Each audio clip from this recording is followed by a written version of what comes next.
إلى النبي الكريم وصحابة الكرام الفاتحة. أعوذ بالله من الشيطان الرجيم. بسم الله الرحمن الرحيم. الحمد لله رب العالمين الرحمن الرحيم مالك يوم الدين إياك نعبد وإياك نستعين والصراط المستقيم صراط الذين أنعمت عليهم غير المغضوب عليهم ولا الضالين.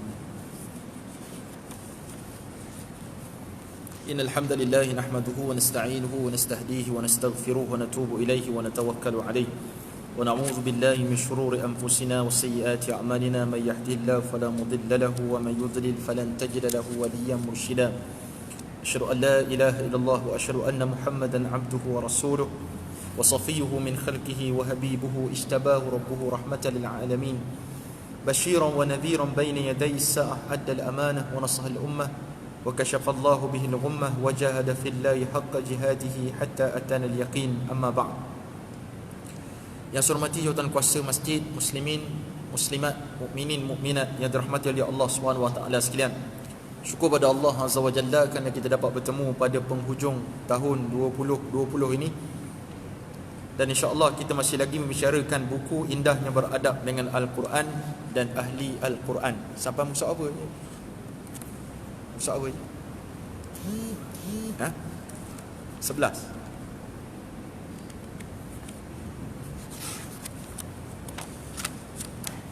Sebelah ni 12.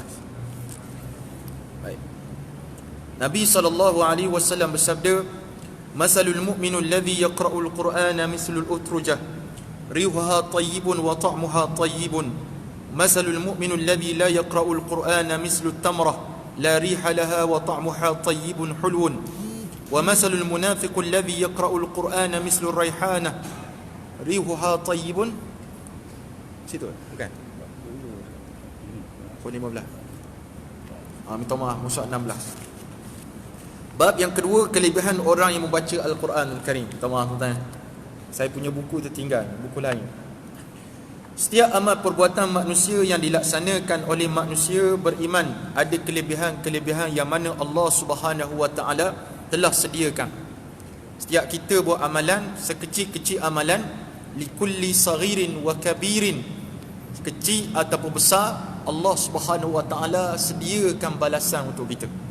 Nah, maka membaca Al-Quranul Karim kalamullah yang maha suci tentulah mempunyai pelbagai kelebihan yang telah disediakan oleh Allah Subhanahu wa taala. Nabi SAW bersabda, "Ya umul qaumu aqra'uhum li kitabillah." Yang menjadi imam bagi sesuatu kaum itu adalah orang yang paling mahir tentang Al-Quran. Macam Tok Imam kita lah di masjid ni. Contohnya Tok Imam tadi lah. Masya Allah, suara, pelbagai suara boleh buat. Mesti orang yang pandai. Dia tak boleh jadi imam baca Fatihah pun fih dah. Bismillah, siratal labi jadi dah. Siratal labi, labi-labi. Jadi mana? Siratal ladzina an'amta alaihim.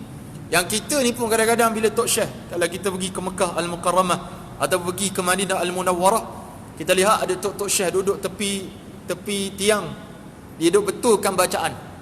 Ada yang betulkan Fatihah saja, ada yang betulkan bacaan lain. Kita jadi Tok Imam lama ni, kita rasa kita betul lah. Bila kita baca dekat Tok Syekh dengan lahjah Arabnya, dengan fasahah yang hebatnya, maka kita faham bacaan tuan-tuan Allah Subhanahu wa taala. Tapi yang kata Rasulullah, ya umul qaum aqra'uhum li kitabillah, yang paling tera dalam bab baca Al-Quranul Karim. Sayyiduna Abdullah ibn Abbas radhiyallahu anhuma berkata, ni tuan-tuan kalau pergi ke Taif, ziarah lah. Memang ziarah, memang pasti akan pergi ke kubur Sayyidina Abdullah ibn Abbas. InsyaAllah tuan-tuan 2021 ni, moga-moga Covid ni cepat naik lah. Adalah para qurra, pembaca Al-Quran, hadir di majlis Sayyidina Umar bin Al-Khattab radhiyallahu anhu dan bermesyuarat dengannya, dan mereka terdiri daripada orang tua dan orang muda. Maknanya pemimpin-pemimpin dilantik di kalangan orang yang mahir baca Quran. Lepas ni nak latih JKK ke ketua kampung ke, test dulu baca Quran, terror ke tak terror. Itu yang sepatutnya kita ikut apa yang Islam tetapkan kepada kita. Maka perlu dikatakan bahawa di sisi mazhab yang benar dan terpilih yang padanya berpegang atau bersandar para ulama' ialah membaca Al-Quran adalah lebih daripada ucapan zikir dalam bentuk tasbih, tahlil, takbir dan selain daripada zikir-zikir tersebut. Ada ulama kata apa? Daripada skala zikir yang wujud, Al-Quran paling hebat sekali. Tetapi bila Al-Quran berganding dengan selawat pada Nabi Muhammad sallallahu alaihi wasallam, selawat lebih lagi tuan sekalian. Selawat lebih lagi. Cuma dari sudut zikir yang lain, Al-Quran sebab dia kalamullah, perkataan daripada Allah Subhanahu wa taala, satu huruf yang kita baca Allah balas dengan 10 hasanat, 10 kelebihan yang besar. Dan dalam bulan Ramadan yang tak lama nak masuk dah ni, bulan Ramadan kita baca satu huruf, Allah boleh balas 70 sampai 700 kali ganda satu huruf. Alangkah malang dan malangnya orang yang bila tiba bulan Ramadan, Al-Quran pun dia tak boleh baca, Al-Quran pun tak nak dengar, bahkan tak pernah nak mengkhatamkan Al-Quran pada bulan Ramadan. Maknanya kurangnya baca Al-Quran. Dan kalau tak Ramadan pun, alangkah malangnya manusia yang bernama Muslim tetapi tidak mampu membaca Al-Quran dan tak usaha nak bagi terror baca Quran. Tuan-tuan yang mati Allah Subhanahu wa taala, salah satu benda yang kita tak boleh malu, salah satunya baca Quran. Kena belajar. Tak reti jangan buat reti. Sebab ramai orang buat reti. Quran ni tak boleh buat reti, dia kena ngaji dan kena cari tok guru untuk betulkan fasahah kita, sebutan kita, makhrajal huruf kita, tajwid kita. Lagu nombor 15, tajwid tu biar betul dulu. Walaupun lagu kita akan bicarakan dalam buku ni, bagaimana Allah Subhanahu, bagaimana Rasulullah memerintahkan kita baca Quran dengan berlagu, namun hakikatnya warattilil Qur'ana tartila. Bacalah Al-Quran dengan tartil, iaitu tajwidnya betul, sebutannya betul. Itu maksudnya warattilil Qur'ana tartila. Berkata Al-Adib Ibrahim Muhammad Hussein Al-Ali, Al-Quran akan membersihkan kotoran jiwa seseorang dikala dia hidup bersama dengan Al-Quran. Macam tuan-tuan nampak baju kotor, kita rendam dengan klorok, rendam dengan sabun, mudah kita nak sentan, nak hilangkan kotoran tersebut. Hati tak boleh nak basuh, nak bedah sakit, salah bedah mati. Jadi apa yang kita buat? Al-Quranul Karim, baca Al-Quran. Baca satu huruf, kikih dosa yang wujud dalam hati kita. Ini kerana membacanya adalah suatu ibadah, dan juga yang mana padanya kita dapat mentadabburi ayat-ayat Allah yang berupa perintah daripada Allah Subhanahu wa taala. Lepas tuan-tuan baca Al-Quran, macam tuan-tuan buat kat sini dengan Ustaz Suhaimi, dengan mana-mana asatizah yang lain, baca Al-Quran, tengok makna. Kita tengok makna. Lebih advance lagi, tengok tafsiran dia pula macam mana kalau kita ada masa. Tapi setakat ni tak ada masa. Lepok kedai kopi beres apa? Baca Quran tak ada masa. Kita gitulah. Dah apa standardnya kita dengan Allah Subhanahu wa taala. Benda lain kita boleh lebih, benda ibadat tak boleh lebih. Ni kesilapan yang banyak berlaku. Bukan nak kata orang lain, saya sendiri pun gitu tuan-tuan macam Allah Subhanahu wa taala. Tegahan dalam Quran apa dia? Ada berupa perintah daripada Allah Subhanahu wa taala. Contohnya ayat yang para ulama cukup takut bila baca. Contohnya ayat yang saya kongsikan pada hari ni ke semalam. Saya selalu kongsikan satu muka sehari dalam Facebook. Saya dah usahakan ni sejak 5 tahun dulu. Satu hari semuka. Ada orang istiqamah, dia share. Tapi yang paling malang, follower saya kat 70,000 dalam Facebook, yang share tak sampai 100 orang. Saya tak tahu sebab apa mereka tak nak share.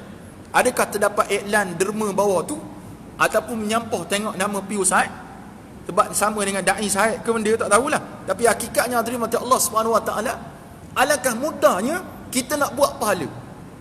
Share je.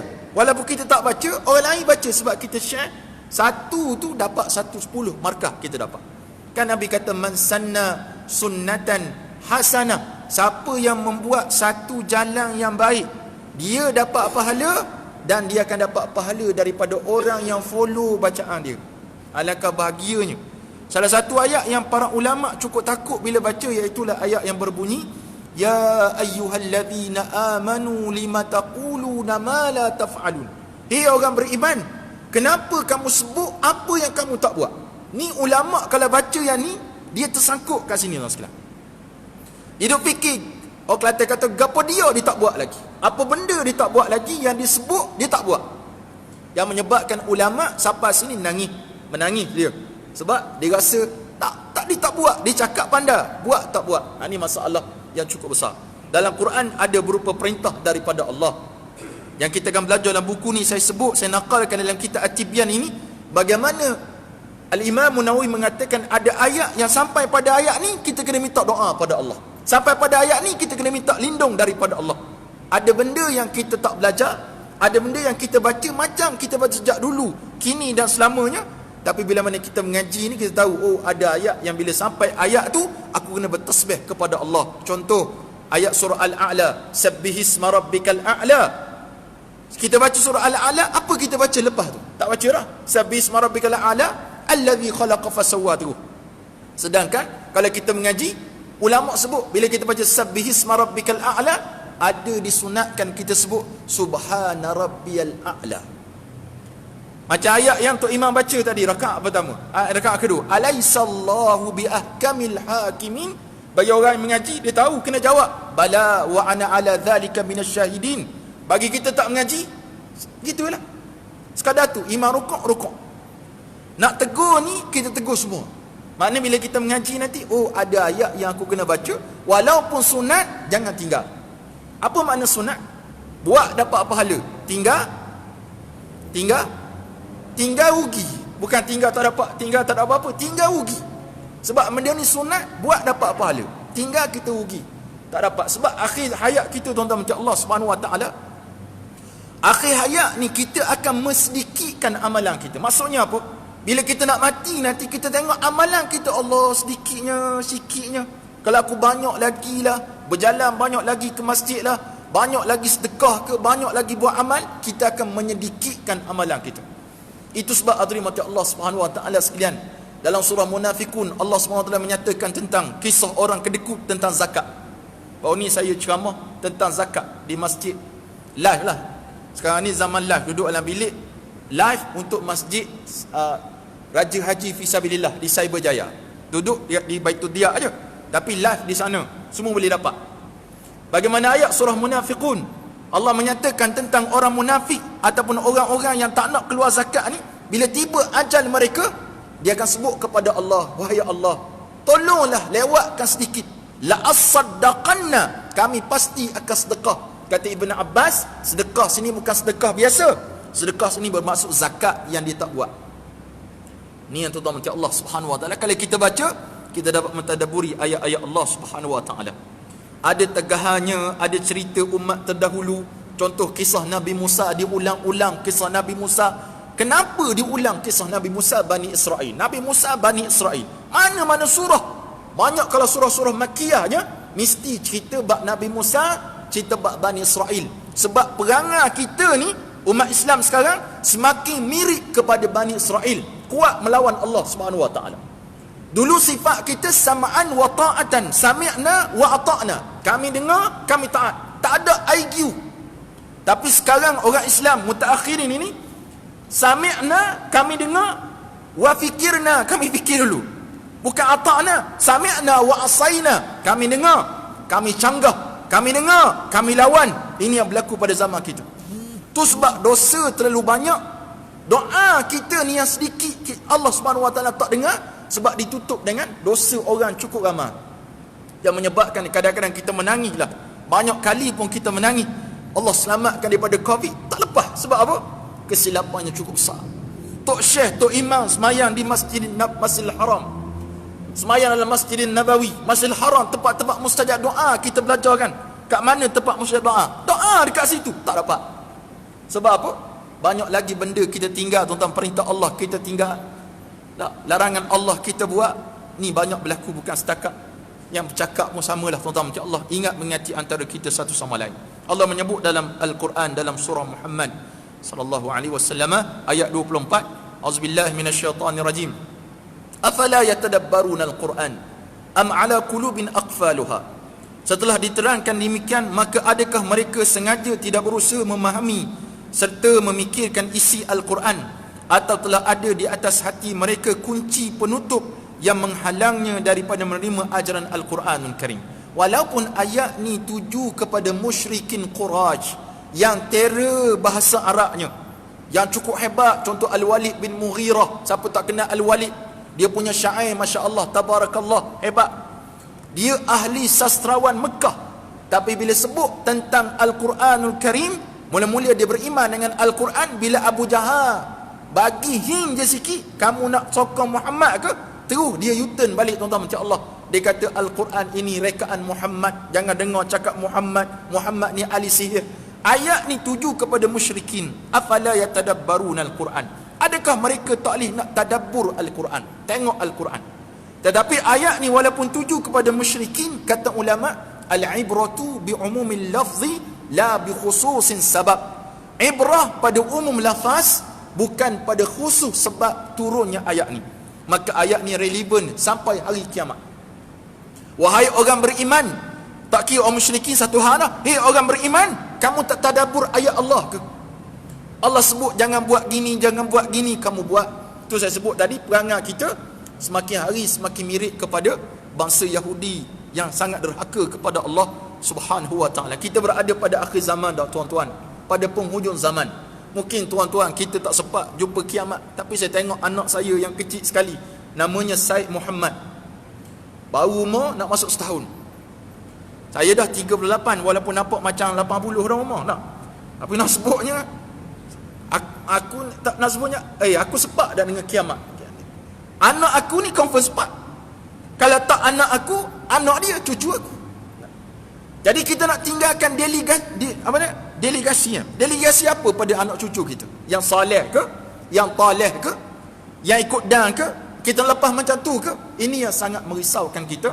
Sepatutnya macam tu. Tak. Dunia sekarang dunia fitnah, tuan-tuan. Facebooknya nak akses benda lucah sangat mudah. Bukan setakat YouTube satu hal. Facebook kita boleh akses.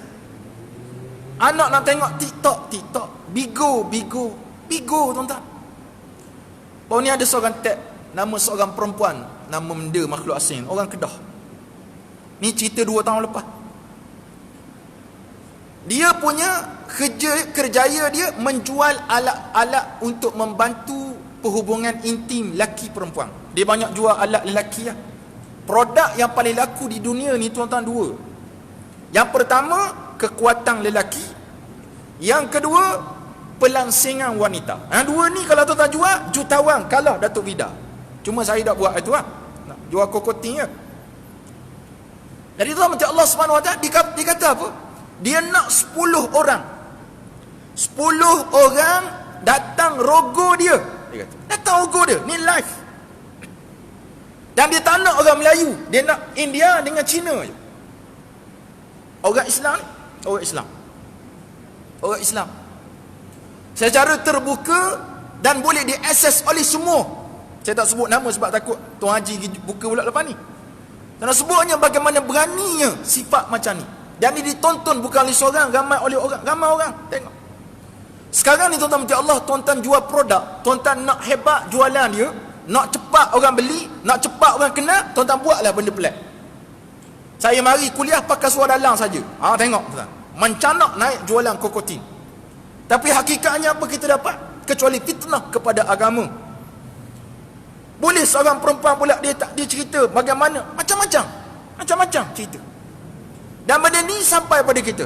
Orang tag, dah bila tag kita nampaklah benda tu. Dan kita tengok keadaan suasana masyarakat.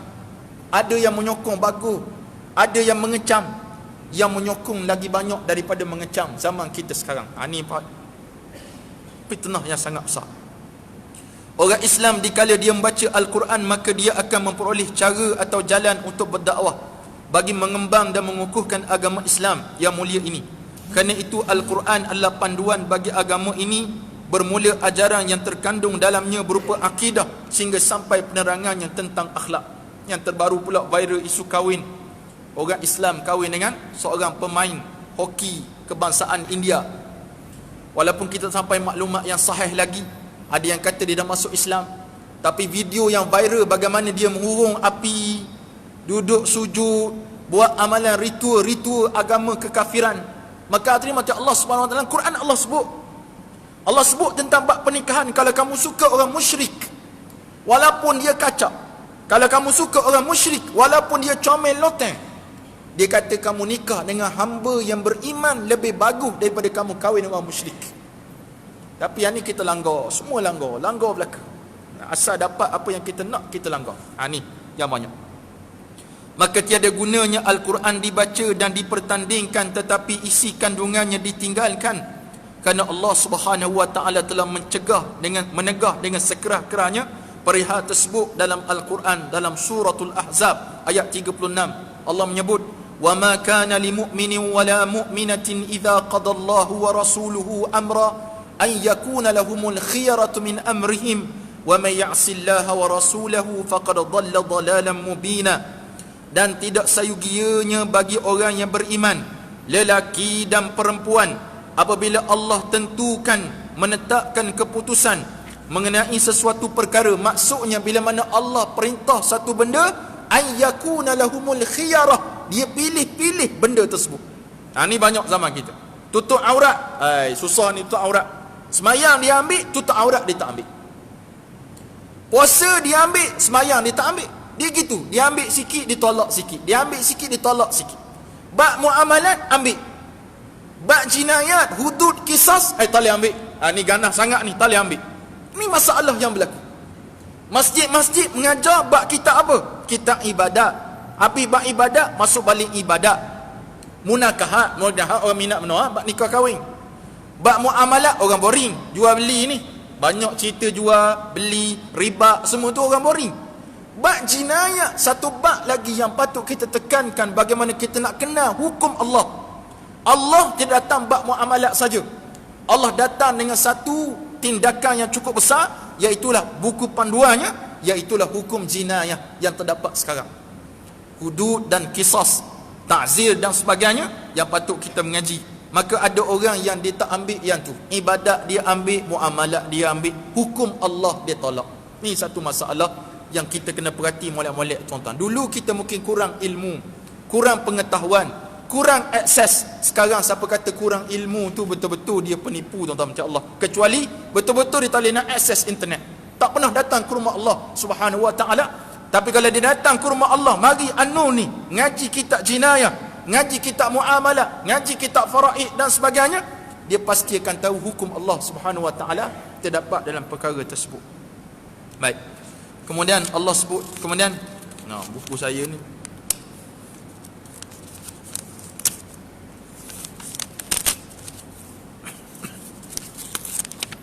habis dah ayat tu. Kita masuk kepada bab yang ketiga, menghormati ahli Al-Quran dan tegahan menyakiti mereka.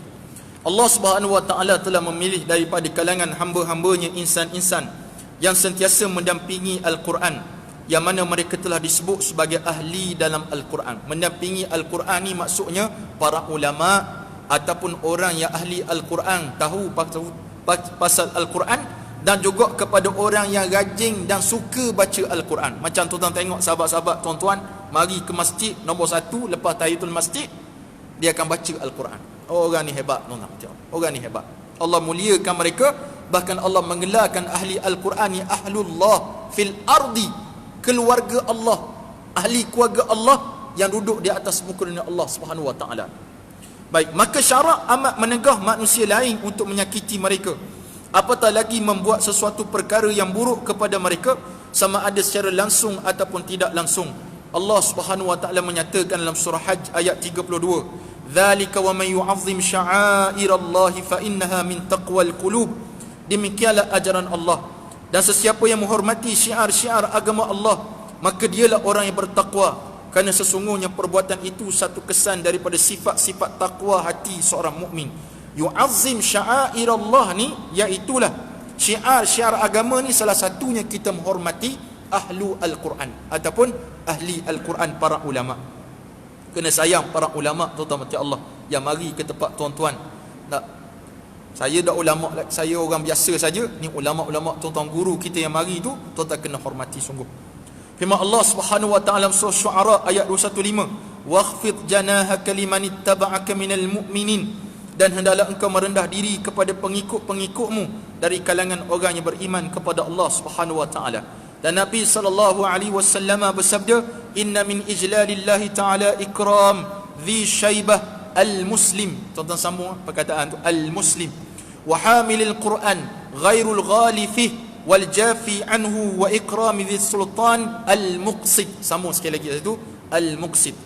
Sesungguhnya termasuk mengagungkan Allah Subhanahu wa taala adalah memuliakan orang tua yang muslim. Nombor satu tu adab dia. Kita orang muda hormat orang yang lebih berusia daripada kita. Wa hamilil Quran, dan kita mengagungkan ataupun menghormati pengkaji Al-Quran. Siapa dia? Al-ulama, para ulama. Ghairu ghali, jangan melampaui batas. Kalau kita suka pada ulama tersebut, jangan ta'assub, membabi buta, mengkhinzir buta, tak boleh. Sebab ulama bukan nabi. Ulama ada buat silap, ada pandangan yang tersasar, ada pandangan yang tersilap. Maka yang tersilap itu kita berlapang dada, kita ambil pandangan yang lebih rajih, yang lebih tepat dengan pandangan yang berwujud. Contohnya dalam konteks kita Malaysia, mazhab al-Imam Syafi'i yang lebih rapat atau boleh tepat. Wal jafi anhu, dan tidak menyimpang daripadanya. Wa ikramizi sultanil muqsid, dan kita memuliakan pemerintah yang adil. Itu kewajipan ataupun adab yang sepatut kita raikan dalam kehidupan kita.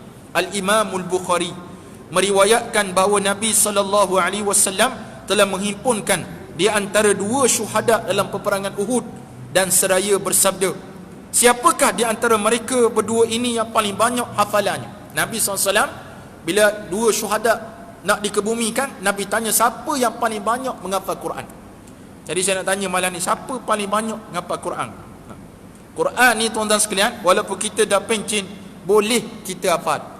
Siapa kata saya tak mampu nak hafal tu, luar biasa dia punya penafiannya. Patutnya boleh hafal. Walaqad yassarnal Qur'ana lidzikri fahal min muddakir. Sesungguhnya kami mudahkan Al-Quran tu untuk diingati. Allah sendiri kata mudah untuk ingat. Tapi Al-Quran juga mudah untuk tak ingat. Mudah untuk ingat, mudah untuk terlucuk daripada hafalan kita, seperti mana mudahnya tali kengkang unta tu. Mudah lagi kalau kita ikat terlucut. Kalau kita ikat susah nak lucut. Tapi Al-Quran lagi mudah. Dengan apa? Kita tak mengulang hafalan. Contoh surah As-Sajdah. Ada orang tok imam pun nak mari ni, dia ulang dulu pada rumah. Alif lam mim. Apa dia? Alif lam mim Tanzilul Kitab. Saya pun lupa. Ulang dulu. Kalau saya jadi imam, orang jemput jadi imam pagi Jumaat tu pun, kita ulang daripada rumah, baru nak ulang.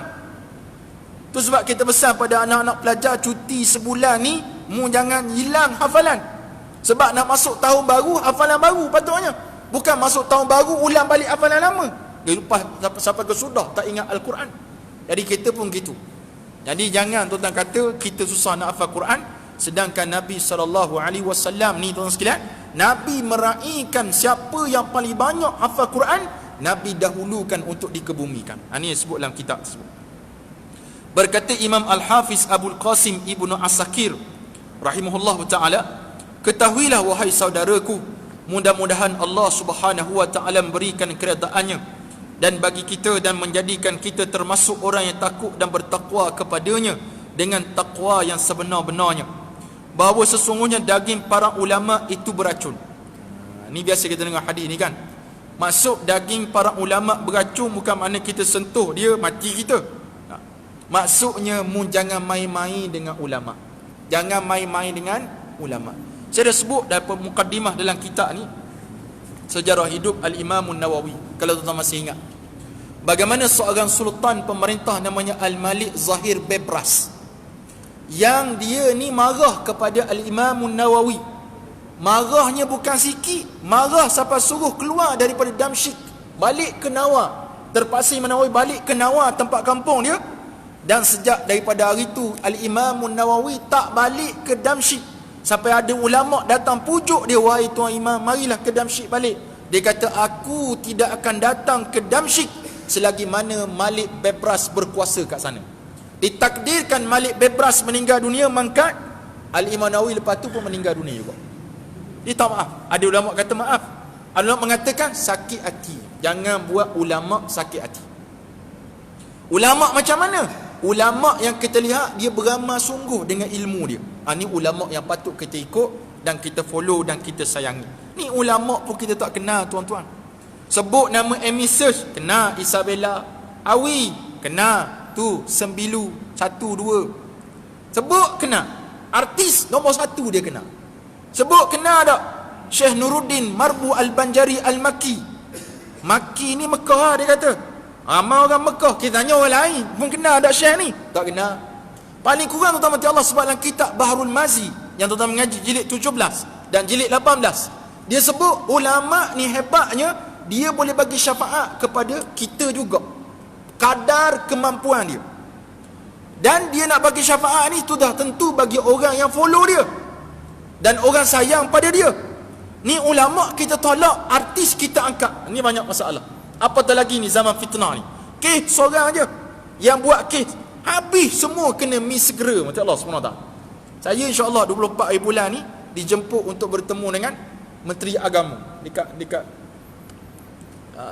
Kuala Lumpur, dekat Selangor. Dijemput. Dia jemput semua ustaz-ustaz yang orang anggap sebagai ustaz mi segera ni. Saya pun dicop mi segera juga. Tapi mi segera ni ramai orang makan. Tengok Maggi sudah PKP. Orang makan Maggi dulu. Nak sebut nama Allah SWT, habis semua dipukul rata. Siapa dia kata program ni tak bagus, melahirkan pendakwah, program ni tak bagus. Program bagus.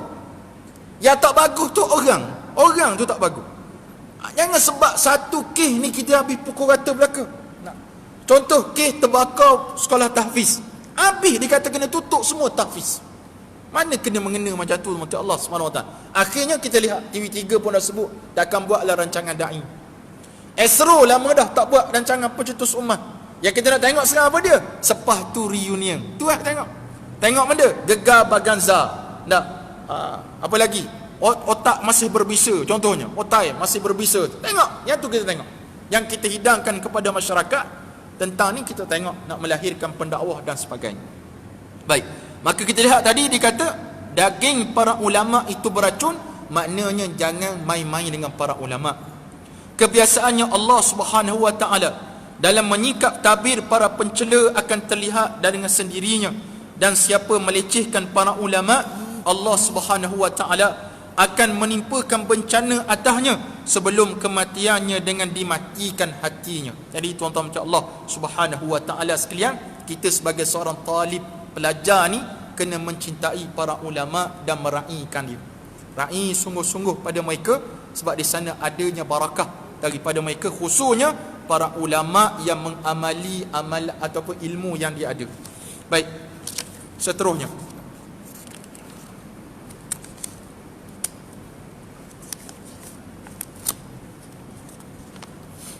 kita masuk kepada bab yang seterusnya. Nabi SAW sebaik-baik petunjuk dalam mengajari hadis. Kita masuk pada bab yang keempat, pada membicarakan adab guru yang mengajar Al-Quran dan adab sebagai seorang murid. Apa je adab-adab dia? Baik. Nabi SAW adalah seorang sebaik-baik petunjuk dalam mengajari adab sebagai seorang guru, kerana mafhum daripada hadis Rasulullah, Allah telah mengajarku adab dan dia telah mengelokkan adabnya. Ataupun matan hadis, Addabani Rabbi fa ahsana ta'dibi, Tuhanku telah mengajarku adab dan dia telah mengelokkan adab Rasulullah. Itu sebab dalam Quran kita baca, innaka la'ala khuluqin azim, sesungguhnya engkau wahai Muhammad sallallahu alaihi wasallam di atas akhlak yang paling besar, hebat. Akhlak ni paling bagus, carilah orang paling bagus di dunia ni, Nabi atas pada dia. Itu Rasulullah sallallahu alaihi wasallam. Maka justru itu hendaklah bagi setiap guru itu menerapkan adab-adab yang terbaik dalam pengajarannya, dan juga bagi murid yang belajar menerima setiap adab yang ditunjukkan oleh gurunya itu dengan benar-benar penghayatan dan pengamalan. Maka pada bab ini terdapat lebih 19 bahagian yang membahaskan tentang adab, yang mana bagi setiap satunya diterangkan agar dapat mengambil pedoman. Ada 19. Baik, yang pertama, ikhlaskan niat. Bagi setiap perkara yang hendak dilakukan, semestinya dimulakan dengan niat yang tulus ikhlas kepada Allah Subhanahu Wa Taala semata, dan dengan tujuan untuk mendapat keredaan daripada Allah Subhanahu Wa Taala. Apa saja amalan? Nombor 1, lillahi ta'ala. Semayang kita usalli fardal maghribi salasa raka'atin ma'muman lillahi ta'ala. Semuanya lillahi ta'ala. Kita sebut kerana Allah. Sebab Allah menyebut dalam surah Al-Bayyinah ayat 5, wa ma umiru illa liya'budullaha mukhlishina lahuddin. Padahal mereka tidak diperintahkan melainkan supaya menyembah Allah dengan mengikhlaskan ibadat kepada Allah Subhanahu Wa Taala. Dan Nabi kata apa?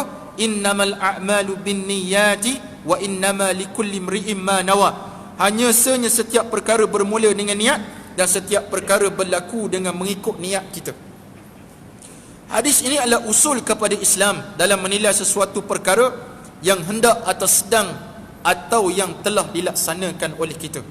Tuan-tuan kalau baca kitab matan hadis, syarah hadis Arba'in Nawawi, Syekh Mustafa Abdul Rahman, kitab yang paling masyhur di Malaysia ni, Syekh Mustafa Abdul Rahman lah, kitab warna hijau hadis 40 tu. Dalam bab ni Al-Imam Nawawi meletakkan hadis 40 tu, hadis yang pertama, hadis innamal a'malu binniyat. Mana-mana para ulama letak hadis ni, letak nombor satu. Sebab apa? Untuk ingatan kepada mereka agar ikhlas dalam amalan yang kita lakukan. Sayyiduna Abdullah ibn Abbas radhiyallahu anhuma memberikan pandangan dengan katanya, innama yu'ti rajul ala niyyatih.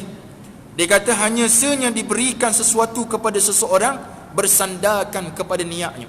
Itu sebab dalam hadis itu sambungan dia, faman kanat hijratuhu lidunya yusibuha. Siapa yang hijrah kerana dunia, dia akan dapat dunia. Kalau mari mengaji sebab semata-mata nak hilangkan rasa boring je, kita dapat hilang boring. Ilmu tak dapat, pahala tak dapat. Mari sebab apa? Isteri paksa mari, kita tak dapat selain daripada datang dengar saja nama Allah Subhanahu wa taala. Selain itu tak dapat apa-apa. Kita semayang kerana Allah Subhanahu wa taala, segala amalan kerana Allah Subhanahu wa taala. Tu sebab ada satu hari sahabat saya pergi ceramah daripada Kuala Lumpur pergi ke Penang. Kuala Lumpur Ipoh 2 jam, Ipoh Penang sejam setengah ataupun 2 jam lah, 4 jam. Pergi balik 8 jam, pergi balik 8 jam. Lepas habis ceramah bab ikhlas ni, gudang, dia pun balik sampai ke sesen minyak, nak isi minyak, keluar 50 riyal macam Allah SWT. Dia kata dia dapat terus praktikal, bukan teori saja, praktikal terus. Itu boleh tahan lagi, ada 50 riyal dalam bukan 50 ringgit. Ada kawan saya dapat, Piu Johani dapat. Dia buka tu kan, orang tuduh ustaz ni ustaz sampul. Buka sampul nak isi minyak, keluar, terima kasih kerana ikhlas. Tu je ucapan. Tuan-tuan macam Allah, ada orang faham ikhlas gitu. Ada orang faham ikhlas macam tu. Tu sebab tuan-tuan macam Allah, ada setengah asatizah. Macam saya seorang penjawat awam. Kata letak jawatan itu kena tangguh 2 tahun dulu, cukup 40. Dan saya seorang businessman. Ada kawan-kawan kita, dia tak ada bisnes, dia tak buat, dia memang mengajar, malam-malam mengajar. Mari PKP, tuan-tuan macam Allah, ada ustaz-ustaz yang makanan habis langsung kat rumah dia, kita tak tahu. Macam saya mungkin banyak makanan lah, sebab saya ada berniaga, saya ada buat tu pergiam-pergiam. Siapa tak tolong Syekh, tolong ana. Siapa dia tu minta tolong. Kita sebagai jemaah tak sedar benda ni. Kita sedar ustaz tu mesti banyak duit tu. Tak, tiap-tiap malam ceramah. PKP ni macam Allah Subhanahu wa taala, ada ustaz sampai jadi asnaf terus. Tu di Selangor tu. Bila nak sesat, keadaan. Dan ada orang faham ikhlas, bagi ikhlas dah. Ada setengah macam tu. Ada setengah juga asatizah yang kita jemput ceramah, disebut dah, saya kalau jemput kena ada hotel, saya kalau jemput kena bayar lah, tol dia, tol ni begini, gedung-gedang 1,000 dia kata. Kita kata 1,000. Ada ustaz yang kita tanya, berapa ustaz ceramah ni terpulang? Ada orang yang boleh sebut terpulang, dia kata bagus ustaz ni, saya pergi sampai ke Negeri Sembilan, hadirin mati Allah Subhanahu wa taala, balik-balik ngam-ngam cukup untuk bayar tol, bayar minyak saja. Bagi mereka itu ikhlas untuk ustaz. Ikhlas untuk dia tak tahu. Allah SWT. Bukan bermaksud saya nak kata apa, cuma nak kata macam Allah, ada orang faham ikhlas lagu tu. Sedangkan ustaz tu bukan makan angin, bukan dia pergi kat paip isi kereta dengan air, dia pakai minyak. Allah SWT. Dia makan nasi. Sama macam kita makan nasi, tapi kita anggap mereka ni macam wali Allah, nganga mulut je kenyang. Itu yang menyebabkan kadang-kadang kita tidak menghargai mereka macam Allah SWT. Bayangkan jauh mari, tapi penghargaan kita apa? Yang kita sebut apa dia? Ustaz kena ikhlas. Sebab mengajar bab hadis, bab ikhlas Allah SWT. Itu yang kita kena faham, sedikit sebanyaklah teguran pada kita semua pada malam ni. Baik, Abu Qasim Al-Qushairi mengatakan masuk atau nampak lagi? 5 minit. Tu laju. Ikhlas ila taat kepada Allah Subhanahu wa taala sahaja dengan tujuan mendekatkan diri kepada Allah Subhanahu wa taala, tanpa sesuatu tujuan lainnya seperti berpura-pura kepada makhluk atau menunjukkan perbuatan baik kepada orang ramai atau mengharapkan kecintaan atau pujian daripada manusia. Ni semua melibatkan hati, tuan-tuan sekalian. Kita orang biasa, saya lah orang biasa, tuan-tuan mungkin ada di kalangan kita ni para wali Allah Subhanahu wa taala yang dapat tebak baca hati orang. Tapi biasa kita ni orang awam tak boleh nak hukum. Orang nampak buat baik, kita kata dia baik. Sebab nahnu nahkum bizawahir. Kita hukum pada benda nampak. Nampak dia mari masjid rajin, dia baik. Kita boleh nak bincang, dia tu riak. Tak boleh. Tak boleh kita sebut macam tu. Tapi Allah, dia hukum pada benda yang sarair, yang kita tak nampak. Itu sebab ada setengah ulama, ada setengah para awliya Allah Subhanahu wa taala, Allah bagi dia scan hati kita. Ini paling risau sekali. Itu sebab keluar hadis Rasul sallallahu alaihi wasallam, Nabi kata ittaqu firasatal mu'min fa innahu yanzuru bi nurillah. Takutlah kamu firasat orang mukmin sebab dia tengok pada cahaya Allah, dengan cahaya Allah Subhanahu wa taala. Tapi kita nak sebut bagaimana, tuan-tuan sekalian, bila sebut tentang ikhlas ini, satu benda yang cukup sukar. Buktinya tuan-tuan boleh baca kitab Al-Hikam Ibn Attaillah As-Sakandari, atau tuan-tuan boleh baca kitab Bustanul Arifin yang dikarang oleh Imam Nawawi. Baca bab ikhlas, tengok dia kaji macam mana. Tengok syarahan daripada Syekh Nuruddin tentang hadis bab innamal a'malu binniyat ni. Sebab ada ulama mengatakan kalau kita sebut kita, saya sebut diri saya, kalau kita kata saya ikhlas ni, ambillah pakcik, saya ikhlas ni, kata ulama, kamu kena ikhlaskan lagi ikhlasmu itu. Sampai ada ulama menyebut kalau kita istighfar, kamu kena istighfarkan lagi istighfarmu itu. Istighfar kita buat, astaghfirullah, aku minta ampun wahai Allah, kita kena istighfar balik dengan istighfar. Sebab datang sifat nak tunjuk pada orang. Datang sifat ni yang paling payah sekali. Itu sebab namanya penyakit mazmumah. Sifat nak riak tunjuk ke orang. Sifat nak ujub, syok sendiri. Aku paling awal sekali, contoh. Dan itu tuan-tuan, Allah Subhanahu wa taala kita kena sedar, bukan untuk pesanan pada orang lain, pesanan diri saya sendiri. Sebut mudah, praktikalnya berat nanang, kata orang Terengganu. Susah. Hanya kita dengan Allah Subhanahu wa taala saja yang tahu. Yang kita nampak orang buat baik musim PKP, kita doa semoga baik itu baik yang benar dan membantu dia masuk syurga Allah Subhanahu wa taala. Dan bagi kita kena sangka baik. Alhamdulillah baru ni lah musim PKP, saya dapat buat kutipan sekitar dekat RM100,000. RM60,000 kita beri kepada zon A PKBB, zon A Kelebang Jaya. RM60,000. RM40,000 sekitar tu kita beli 2 ekor lembu, 2 ekor kambing, 2 ekor kerbau untuk penduduk Taman Meru 2C PKPB juga. Kemudian kita dapat sebelum tu lagi RM31,000 kita salur kepada penduduk PKPB juga. Rupa-rupanya mereka PKPB ni sampai mereka doa, ya Allah biar PKPB ni sepanjang masa dia minta. Sampai tahun tu. Sebab banyak hari-hari peruntukan datang. Dan sampai setahap dia demand pula. Bukan semua orang, ada setengah manusia yang pelik ni. Dia demand. Saya tak dapat ni, kenapa yang tu dapat yang tu? Tengah susah pun demand lagi. Betul Allah SWT keadaan. Saya nak sebutnya bagaimana ramainya orang pemurah yang infak. Sampai kita tutup pun dia infak lagi. Pening kita macam Allah SWT. Maksudnya, adakah kita nak kata dia tak ikhlas? Tak boleh. Kita sebut amalan yang dia buat tu, moga-moga mendapat istifadah daripada Allah Subhanahu wa taala. Jadi sekadar itulah tuan-tuan Allah Subhanahu wa taala sekalian. Akhir sekali alhamdulillah saya ucapkan terima kasih. Kalau mungkin di kalangan tuan-tuan ada yang menyumbang dalam PKPB baru ni, sama ada di Kelebang Jaya ataupun di Taman Meru 2C, sebuah sumbangan telah kita salurkan kepada mereka, dan kita tak ambil untuk kita pun, kita salurkan kepada mereka sepenuhnya.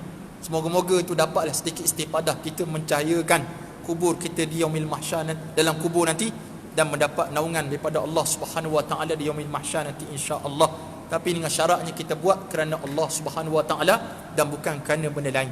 Dan ucapkan terima kasih juga kepada sahabat-sahabat tuan-tuan yang sudi infakkan dalam proses kami membuat kolah baru di Baitul Diyak. Semua kutipan telah mencukupi, sedang untuk menyiapkan saja sehingga 23 hari bulan ni. Dan juga insya-Allah bagi tuan-tuan yang ada cucu cicit yang berumur 13 tahun pada tahun depan, kita sedang mengambil pelajar Kita nak cari 10 orang je yang terbaik. Dan kita akan buat camp pemilihan selama 3 hari 2 malam, 23, 24, 25 di Baitul Diyak. Siapa berminat boleh hubungi kami lah. Pergi ke page Baitul Diyak tu, boleh tengok kat situ, ataupun boleh hubungi saya terus pun tak apa. Nak masukkan cucu, jangan tuan-tuan pula masuk, tuan-tuan tak boleh masuk dah. Cucu tuan-tuan sahaja yang boleh. War-warkan pada semua, insya-Allah. Wallahu a'lam. Assalamualaikum warahmatullahi wabarakatuh.